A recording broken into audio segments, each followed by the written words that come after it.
आज social media का दौर है, आज से ही देखना कि मिलाद पर कितने हमले हो रहे होंगे। झंडियाँ कहाँ लिखे हैं, झंडे कहाँ लिखे हैं, हाँ जी, और ये चरागां कहाँ लिखा है।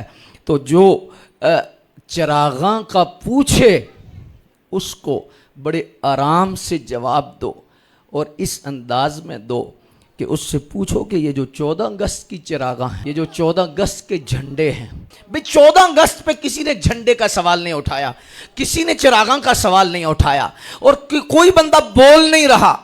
हाँ जी, जब किसी को जोर से पूछो जो पाकिस्तान बना था, तो मैंने कहा पाकिस्तान बना था तो 12 रबीउल अव्वल को तो वो आया जिसके सदके सारा जहान बना था।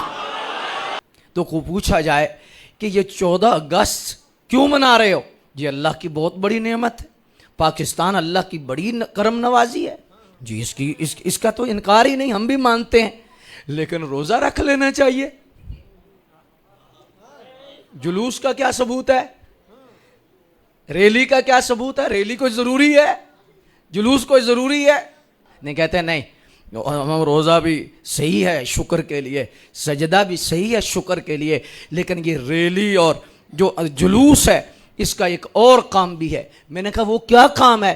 कहने लगे ताकि दुश्मन जो कुव्वत है, जो दुश्मन मुल्क है पाकिस्तान का और पाकिस्तान की जो दुश्मन कुव्वतें हैं उनको बताना है कि कौम इकट्ठी है, कौम को कदर है आज़ादी की और कौम जो है वो इस वतन पर खुश है और वतन पर जान कुर्बान करने के लिए भी तैयार है। मैंने कहा जलसे और जुलूस और रैली का एक मकसद तो ये शुक्र होता है और दूसरा मकसद ये होता है कि दुश्मन को पता चले।